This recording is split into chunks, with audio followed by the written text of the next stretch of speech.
देश के कुछ हिस्सों में लू के पूर्व अनुमान के मद्देनजर चुनाव आयोग ने विभिन्न साझेदारों के साथ की बैठक। बदलते तापमान से होने वाले जोखिम को कम करने के उपायों पर हुई चर्चा।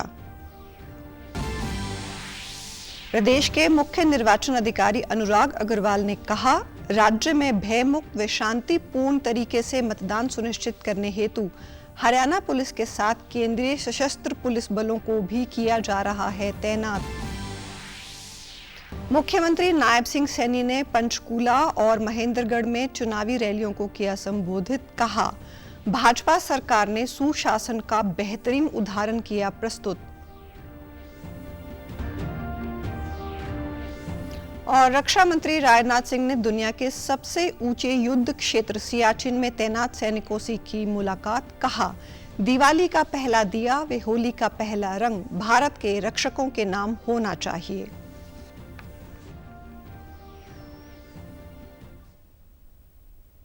नमस्कार, मैं हूं शैली तनेजा। अब समाचार विस्तार से।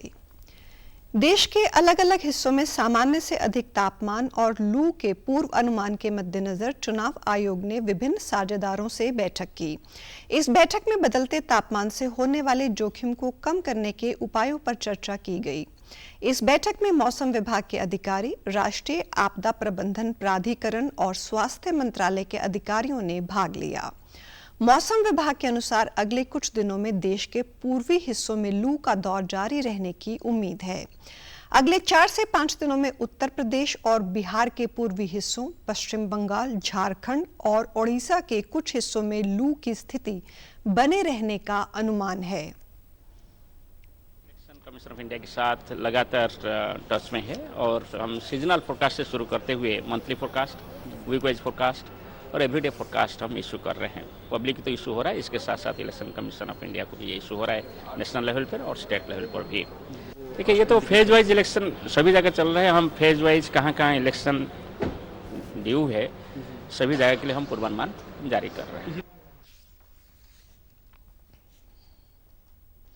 प्रदेश के मुख्य निर्वाचन अधिकारी अनुराग अग्रवाल ने कहा, निष्पक्ष एवं पारदर्शी चुनाव करवाना चुनाव आयोग की प्राथमिकता है। इसके लिए राज्य में भयमुक्त व शांतिपूर्ण तरीके से मतदान सुनिश्चित करने के लिए हरियाणा पुलिस के साथ केंद्रीय सशस्त्र पुलिस बलों को भी तैनात किया जा रहा है। उन्होंने कहा कि राज्य में अब तक केंद्रीय सशस्त्र पुलिस बलों की 15 कंपनियां पहुंच चुकी हैं। अंबाला, हिसार, सिरसा, रोहतक लोकसभा क्षेत्र के लिए सीआरपीएफ की 2-2 कंपनियां तैनात की जाएंगी। सोनीपत में आईटीबीपी की 2 कंपनियां तैनात की जाएंगी। वहीं कुरुक्षेत्र, करनाल, भिवानी, महेंद्रगढ़, गुरुग्राम व फरीदाबाद लोकसभा क्षेत्रों में केंद्रीय सशस्त्र पुलिस बल और भारतीय तिब्बत सीमा पुलिस बल की 1-1 कंपनी तैनात की जाएगी। मुख्यमंत्री नायब सिंह सैनी ने कल पंचकूला के रायपुर रानी में आयोजित विजय संकल्प रैली में शिरकत की। इस दौरान भाजपा नेता ज्ञानचंद गुप्ता व अंबाला से लोकसभा प्रत्याशी बंतो कटारिया सहित अन्य गणमान्य मौजूद रहे। इस अवसर पर मुख्यमंत्री नायब सिंह सैनी ने कहा कि पिछले 10 सालों में प्रधानमंत्री नरेंद्र मोदी ने देश की अनेक बड़ी समस्याओं का समाधान करने का काम किया है। आज पूरे हरियाणा से एक ही आवाज आ रही है, अब की बार 400 पार। प्रदेश की सभी 10 लोकसभा सीटों पर भाजपा बड़े मार्जिन से जीत दर्ज कर रही है। उन्होंने कहा कि डबल इंजन की सरकार ने इतने काम किए हैं कि आज प्रदेश का हर नागरिक पूरी तरह से खुश है और सरकार ने सुशासन का नया उदाहरण प्रस्तुत किया है। कांग्रेस पर निशाना साधते हुए उन्होंने कहा कि कांग्रेस के नेता भाजपा के सामने चुनाव लड़ने से डरते हैं। एक अन्य सवाल के जवाब में मुख्यमंत्री ने कहा कि अगर कोई एप्लीकेशन आई तो दुष्यंत चौटाला पर लगे भ्रष्टाचार के आरोपों की जांच करवाएंगे। 1 साल के अंदर किसान के खाते के अंदर पहुंचाने का काम किया है। ये हमारी डबल इंजन की सरकार ने किया है। कांग्रेस के समय का किसानों का जो मुआवजा था, इनके समय के अंदर 2 रुपए का चेक, 5 रुपए का चेक, किसान के साथ बद्दा मजाक करने का काम कांग्रेस की पार्टी ने किया है। दुष्यंत चौटाला अपने गिरेबान में जाके देखे कि हमने क्या किया है, क्या नहीं किया है। उसके खुद के विधायक वो किस प्रकार के बात विधानसभा के अंदर ही उसके खिलाफ बोली है, ये हमने नहीं बोली है, उसके विधायकों ने बोली है। उसको समझना चाहिए कि मेरे विधायक जो मेरे सिंबल के ऊपर वो चुन करके आए और वही मेरे विधायक मेरे ऊपर भ्रष्टाचार को लेकर के उन्होंने उसके ऊपर भला बुरा कहा है, उसको समझना चाहिए। यहाँ ट्रांसपेरेंसी आधार के ऊपर ये सरकार काम करती है, भ्रष्टाचार से किसी प्रकार का समझौता नहीं है। इस मौके पर भाजपा नेता ज्ञानचंद गुप्ता व अंबाला लोकसभा क्षेत्र से भाजपा उम्मीदवार बंतो कटारिया ने कहा कि भाजपा ने सबका साथ सबका विकास नीति को लागू कर पूरे हरियाणा का एक समान विकास करवाया है। केंद्र सरकार द्वारा शुरू की गई जन हितैषी योजनाओं का लोगों को भरपूर लाभ मिल रहा है। मुख्यमंत्री नायब सिंह सैनी ने कल महेंद्रगढ़ के नांगल चौधरी में एक चुनावी जनसभा को संबोधित किया। वो भिवानी महेंद्रगढ़ लोकसभा क्षेत्र से भाजपा प्रत्याशी चौधरी धर्मवीर सिंह के समर्थन में पहुंचे थे। इस दौरान राज्य मंत्री अभय सिंह यादव भी मौजूद रहे। मुख्यमंत्री ने कहा कि भाजपा जनता से विकास के नाम पर वोट मांग रही है। उन्होंने दावा किया कि इस बार भाजपा लोकसभा चुनाव में 400 से अधिक सीटें जीतेगी। प्रधानमंत्री नरेंद्र मोदी के नेतृत्व में अनेक जन कल्याणकारी योजनाएं चलाई गई हैं। उन्होंने कांग्रेस पर निशाना साधते हुए कहा कि कांग्रेस अपने शासन में ना तो बेरोजगारी खत्म कर पाई और ना ही गरीबी हटा पाई। की सरकार ने किया है भाइयों, नरेंद्र मोदी जी की सरकार ने इन 10 वर्षों के अंदर एक योजनाबद्ध तरीके से गरीब व्यक्ति तक लाभ पहुंचाने का काम किया है। भाइयों, अभी मैं सुन रहा था कांग्रेस के युवराज एक प्रेस कॉन्फ्रेंस के अंदर बोल रहे थे और ये कह रहे थे कि आप हमें एक समय दें, मैं इस गरीबी को एक झटके में समाप्त कर दूंगा। भाइयों, मैं आज नांगल चौधरी की सफारी के बीच में हूँ। मैं उन लोगों को यह पूछना चाहता हूँ, जब आज इस प्रकार की बात करते हैं कि एक झटके के अंदर ये गरीबी को समाप्त कर देंगे। अरे इंदिरा जी 1970 में उन्होंने एक बात कही थी, वो शायद अपने पूर्वजों के बातों की तरफ ध्यान नहीं देता। आजकल वो झूठ बोल करके लोगों को गुमराह करने की बात करते हैं। भिवानी महेंद्रगढ़ से लोकसभा प्रत्याशी धर्मवीर सिंह ने दावा किया कि इस बार उनकी जीत पिछले चुनाव के मुकाबले और बड़ी होगी। भाजपा नेताओं के विरोध पर उन्होंने कहा कि विपक्षी पार्टियों के लोग हैं, जबकि पूरे क्षेत्र में उन्हें जनता का पूरा समर्थन और सम्मान मिल रहा है। प्रदेश के दूसरे इलाकों में देखो, हमें तो सौभाग्य है कि हमें ऐसी सरकार मिली है। केवल प्रधानमंत्री देश को विकसित देश बनाना, अगर टूटी फूटी सरकार कहीं आ जाती है तो देश का बेड़ा गर्क हो जाएगा। आप देख रहे होगे पिछले 10 साल में कितना तेजी से आगे बढ़े। मानता हूँ पिछली बार 4.5 लाख का अंतर था, ये 6 लाख को पार करेगा। पूर्व मुख्यमंत्री व करनाल से भाजपा के लोकसभा प्रत्याशी मनोहर लाल ने आज अंबाला कैंट में लोकसभा चुनाव को लेकर नेताओं के साथ बैठक की। इस मौके पर भाजपा नेता अनिल विज और परिवहन मंत्री असीम गोयल भी मौजूद रहे। पत्रकारों से बातचीत में मनोहर लाल ने कहा कि बैठक में अंबाला की सभी 9 विधानसभा के कार्यकर्ताओं के साथ चुनाव की तैयारियों पर चर्चा की है। भाजपा को लोगों का अच्छा समर्थन मिल रहा है। वहीं हरियाणा में कांग्रेस के उम्मीदवारों की सूची न आने पर उन्होंने कहा कि एक तरफ भाजपा का 60% चुनाव प्रचार पूरा हो चुका है, लेकिन उनके कार्यकर्ता अभी तक इंतजार कर रहे हैं। दुष्यंत चौटाला द्वारा भाजपा के 400 पार के नारे पर दिए गए बयान के जवाब में मनोहर लाल ने कहा कि विरोध में खड़े लोगों के बोलने से हमें फर्क नहीं पड़ता। हमें हमारा लक्ष्य पता है और हम 400 सीटें निश्चित रूप से जीतेंगे, जिसमें से 370 बीजेपी और 30 सीटों पर एनडीए के घटक दल जीत हासिल करेंगे। हमारी सारी जो कार्यक्रम चल रहे हैं बहुत अच्छे प्रकार से चल रहे हैं। उनके कार्यकर्ता भी कितने परेशान होंगे मैं अनुमान ही लगा सकता हूं।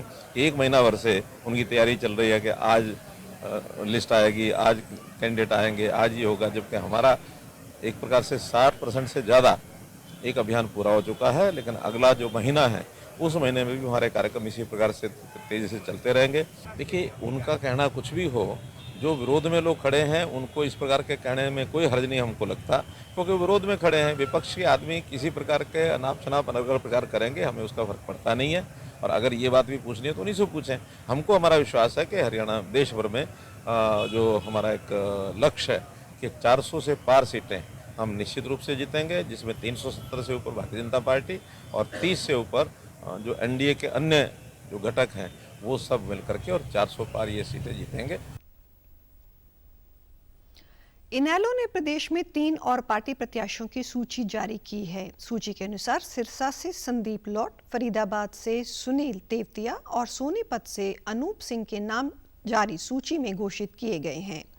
प्रदेश में लोकसभा चुनावों के मद्देनजर राजनीतिक सरगर्मियां जोरों पर हैं। भाजपा ने सभी उम्मीदवारों की घोषणा कर दी है, जबकि जननायक जनता और इनेलो ने अपने कई प्रत्याशियों की घोषणा कर दी है। कांग्रेस पार्टी ने अभी तक अपने प्रत्याशियों के बारे में घोषणा नहीं की है। प्राप्त जानकारी के अनुसार प्रदेश की 10 लोकसभा सीटों पर प्रत्याशी घोषित करने के लिए पार्टी में अब तक मंथन जारी है। कुरुक्षेत्र से भाजपा के लोकसभा प्रत्याशी नवीन जिंदल ने कल हिसार में लोगों से लोकसभा प्रत्याशी रंजीत सिंह के समर्थन में वोट देने की अपील की। नवीन जिंदल ने कहा कि उनकी भाजपा में घर वापसी हो गई है। हिसार से अगर रंजीत चौटाला चुनाव जीतेंगे तो 2 सांसद चुने जाएंगे, एक मैं और दूसरा रंजीत सिंह। उन्होंने कहा कि विपक्ष को नहीं पता कि उनका कप्तान कौन है। अगर कोई गलती से नाम बता देता है तो दूसरा नेता उसका विरोध करते हैं, लेकिन भाजपा में ऐसा नहीं है। भाजपा की नीयत और नीति दोनों साफ हैं। भाजपा का संकल्प पत्र विकसित भारत के लिए है। में आकर के चौधरी रंजीत सिंह जी जो मेरे बड़े भाई यहाँ से चुनाव लड़ रहे हैं, इनके चुनाव प्रचार के लिए भी मैं यहाँ पर आया हूँ। और जहाँ जहाँ जा रहे हैं हरियाणा के अंदर सभी जगह लोगों में बहुत उत्साह है मोदी जी को लेकर। सभी चाहते हैं कि तीसरी बार मोदी जी देश के प्रधानमंत्री बने और जो विकसित भारत का सपना उन्होंने दिखाया है हमें, उस सपने को हम सब मिलकर साकार करें। तो अब हमें ये लगता है कि हरियाणा का विकास और देश का विकास वो माननीय मोदी जी के नेतृत्व में, भारतीय जनता पार्टी के नेतृत्व में वो सुरक्षित है। तो इसलिए हम अपना योगदान हम नरेंद्र मोदी जी के साथ मिलकर कंधे से कंधा मिलाकर हम हरियाणा के विकास के लिए, हिसार के विकास के लिए, कुरुक्षेत्र संसदीय क्षेत्र के विकास के लिए हम मिलजुल कर करना चाहते हैं। वहीं हिसार में कल जजपा नेता दुष्यंत चौटाला ने अनाज मंडी का दौरा किया। इस दौरान उन्होंने पत्रकारों से बातचीत में कहा कि सरकार जल्द से जल्द गेहूं और सरसों का उठान करवाए ताकि किसानों को कोई परेशानी ना हो। लोकसभा चुनाव को लेकर उन्होंने कहा कि जजपा की पूरी तैयारी है। पार्टी द्वारा घोषित 5 प्रत्याशी मजबूत हैं और बाकी 5 की भी जल्द ही घोषणा की जाएगी। अंदर यील्ड आ रही है जहाँ ओलावृष्टि नहीं हुई, उसके बावजूद भी किसान को इस तरह की रिस्ट्रिक्शन से रोकना, ये दिखाता है कि किसान के प्रति सरकार की मंशा क्या है। और दूसरी चीज, सरसों आए हुए मंडियों में आज के दिन 1 महीने के लगभग हम समय मानते हैं हो गया है, और इस दौरान भी सरसों के 2 लाख बैग्स अकेले हिसार मंडी में पड़े। 2 एजेंसीज हैफेड और वेयर हाउसिंग कॉरपोरेशन को ये काम दिया गया, उसके बावजूद भी लिफ्टिंग नहीं हो रही। तो सरकार की चिंता साफ होती है कि वो किसान के पक्ष में कदम उठाने के लिए चिंतित नहीं है। पूरी तौर पर तैयारी है। 5 उम्मीदवार मजबूत हैं, शिक्षित हैं, और सबसे अच्छी चीज़ है युवा है, महिला है, अनुभव है। इन सब चीज़ों के मिश्रण के साथ पार्टी ने 5 उम्मीदवार उतारे हैं। बचे 5 की भी जल्द घोषणा हम करेंगे। लोकसभा के दूसरे चरण का प्रचार समाप्त होने में अब केवल 2 दिन शेष हैं और इस चरण के लिए चुनाव प्रचार 24 अप्रैल को समाप्त हो जाएगा। दूसरे चरण के अंतर्गत 26 अप्रैल को होने वाले मतदान के लिए सभी राजनीतिक पार्टियों ने चुनाव प्रचार में पूरी ताकत झोंक दी है।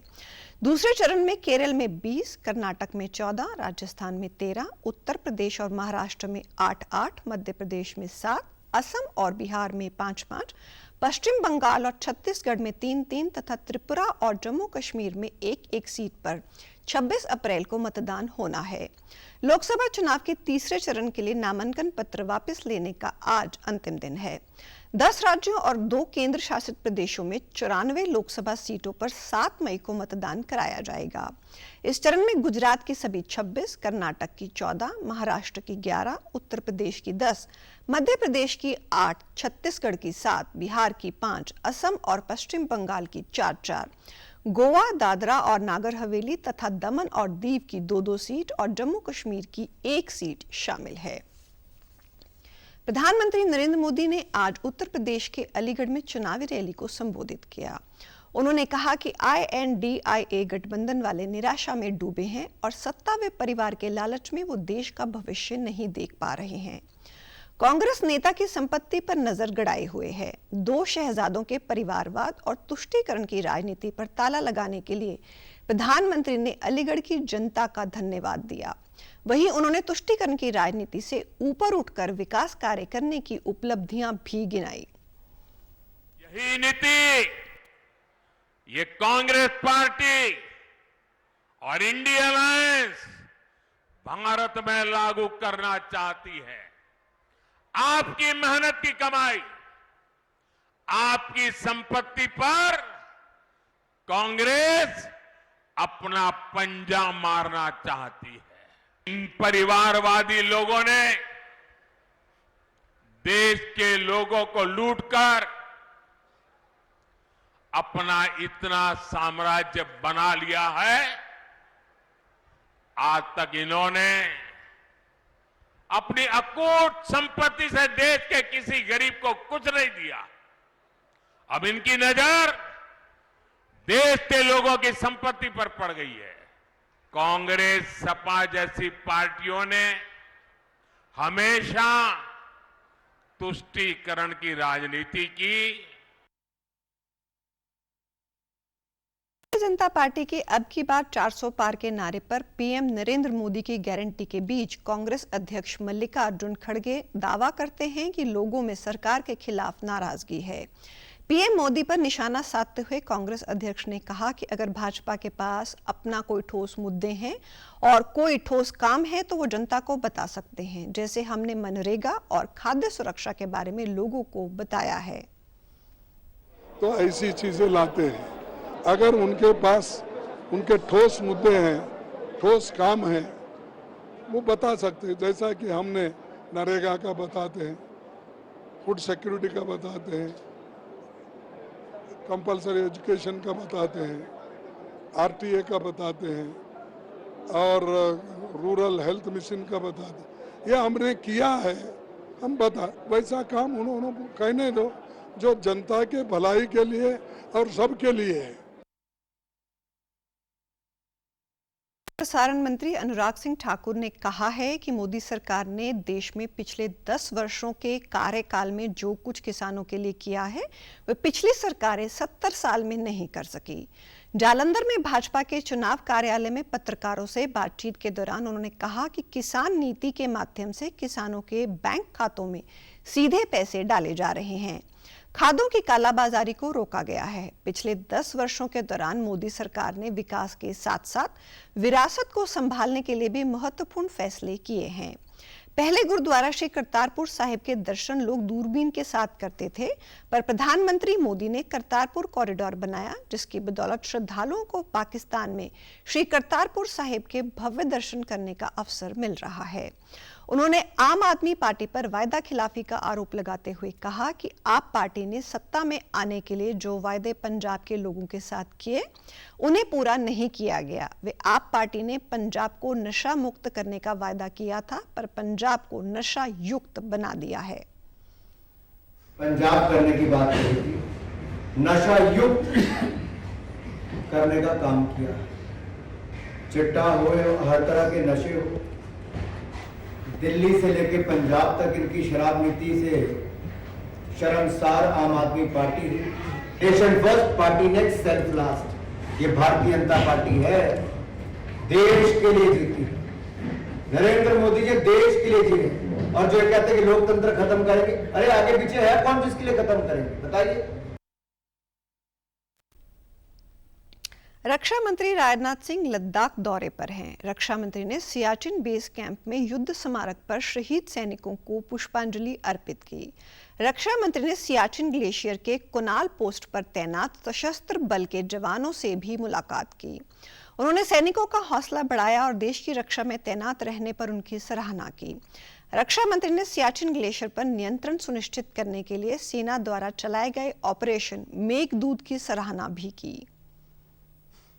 सुखद संयोग है कि अभी पिछली 13 अप्रैल को ऑपरेशन मेघदूत के 40 साल पूरे हुए हैं और 13 अप्रैल 1984 के दिन भारतीय सेना ने एक ऐसा सैन्य अभियान चलाया जिसकी मिसाल आज दुनिया में दी जाती है।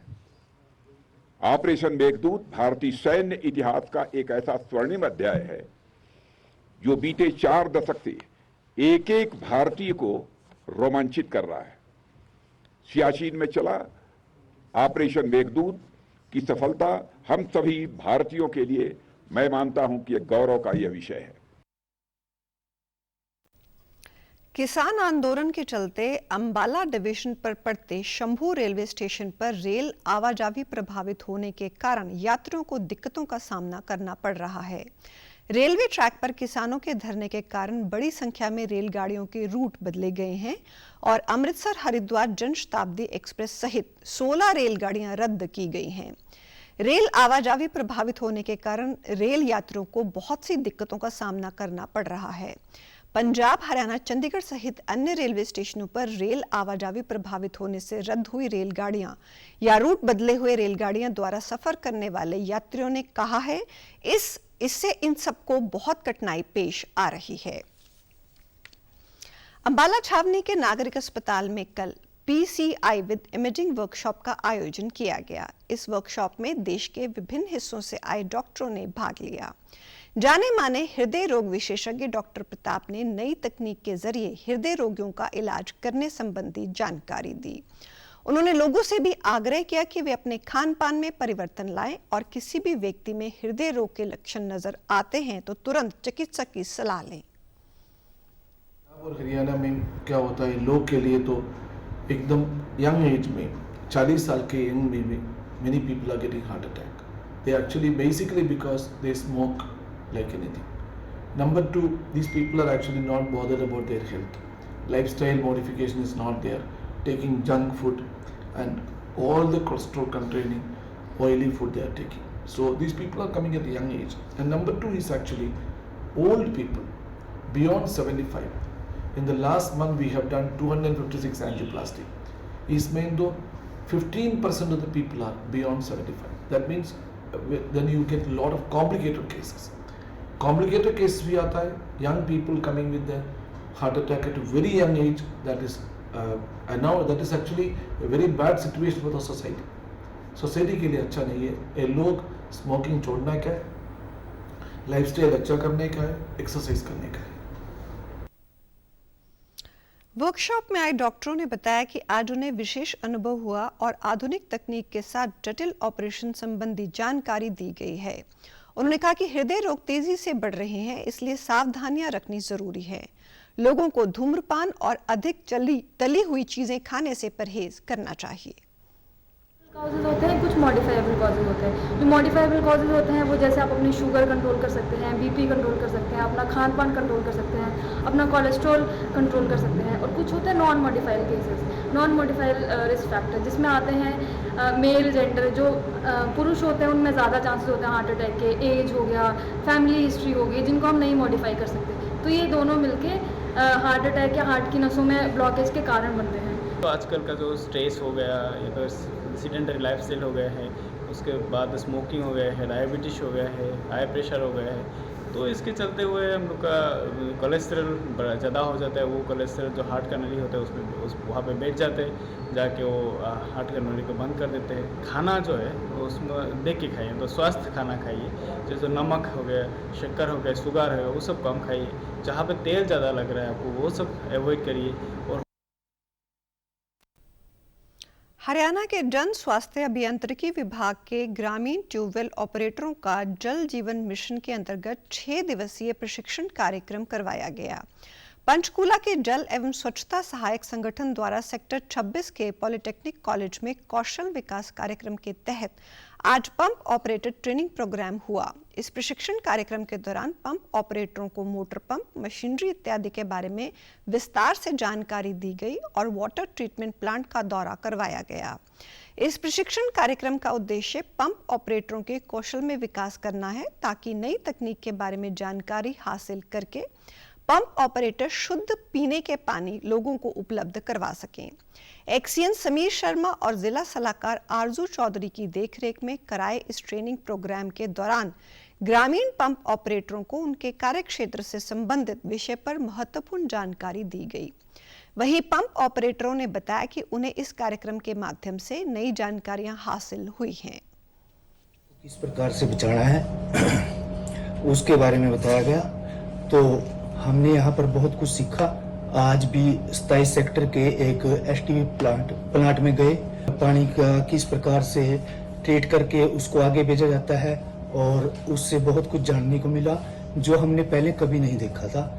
जैसे कि आज हम सेक्टर 27 में गए हैं सीवर ट्रीटमेंट प्लांट, वहाँ हमने देखने को जो मिला है किसी ने भी नहीं देखा होगा शायद हमारे साथियों ने। तो यही सब हम अपने बच्चों को स्कूल में जाके भी बताएंगे, बच्चों को बताएंगे घर में, और पंच सरपंच हैं जैसे उनको भी बताएंगे, और हो सके तो मैं लेके भी आने की कोशिश करूंगी, दिखाएंगे भी पानी कैसे बचाना है। साथ ही पंप ऑपरेटरों को सीवरेज ट्रीटमेंट प्लांट का भी दौरा कराया गया ताकि वह सीवरेज में आने वाली समस्याओं को दूर कर लोगों को असुविधा से निजात दिला सकें। प्रत्यक्ष कर संग्रह यानी डायरेक्ट टैक्स कलेक्शन के आंकड़े अर्थव्यवस्था में उछाल और कॉरपोरेट की आय में वृद्धि को दर्शा रहे हैं। ये उछाल विभिन्न क्षेत्रों में सकारात्मक प्रभाव डालेगा। इसका बड़ा असर विनिर्माण, सेवा और वित्तीय सेक्टर में देखने को मिलेगा। हाल में जारी किए गए आंकड़ों के लिए आइए जानते हैं इस खास रिपोर्ट से। संग्रह के आंकड़ों में उछाल अर्थव्यवस्था के नए पथ की ओर इशारा कर रहा है। इस उछाल के पीछे कई मुख्य कारण हैं, जैसे कि व्यापारिक गतिविधियों में वृद्धि, सरकार के बड़े निवेश का प्रभाव और विदेशी निवेश की बढ़ती संख्या। इस संग्रह में उछाल का सबसे प्रभावशाली प्रतिबिंब विनिर्माण सेक्टर में देखा गया है, जहां नए प्रोजेक्ट्स और उत्पादन की बढ़ती मांग के कारण संग्रह में वृद्धि हुई है। इसके साथ ही वित्तीय सेवाओं के क्षेत्र में भी एक प्रमुख उछाल देखा गया है, जो लोगों की आर्थिक स्थिति में सुधार का संकेत देता है। भारत का शुद्ध प्रत्यक्ष कर संग्रह मार्च 2024 को समाप्त वित्त वर्ष में सालाना आधार पर 17.7% बढ़कर 19.58 करोड़ रुपए के पार हो गया है। ये राशि संशोधित अनुमानों से काफी अधिक है।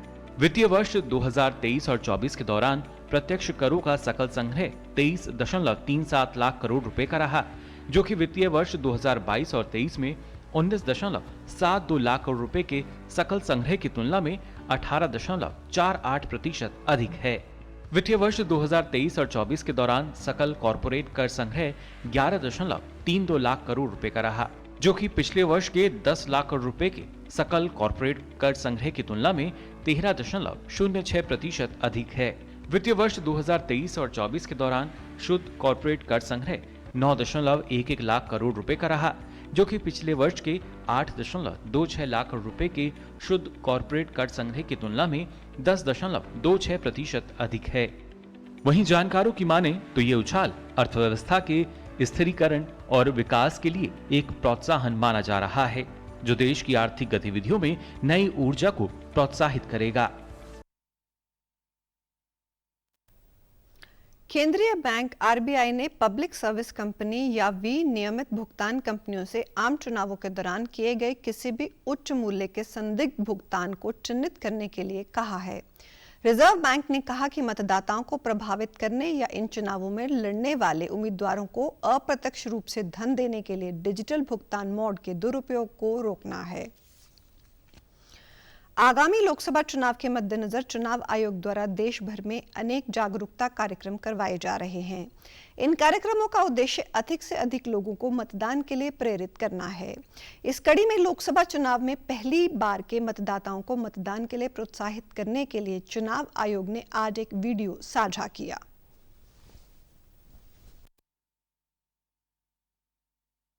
बच्ची नहीं, नई हूँ पर कच्ची नहीं। நீ ஏற்றாலும் ஏற்காட்டியும் பெருசா சாதிக்க வாய்ப்பு இது. நாட்டின் எதிர்காலத்தை எழுத நல் துவக்கம் இது.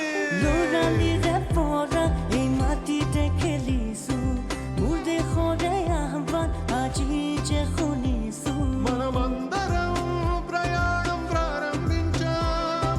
దేశ భవితవ్యాన్ని మార్చేందుకు పునుకున్నాం. আমার জীবন আমার ভুবন সবই মাগো তুমি। దేశ భవితవ్యాన్ని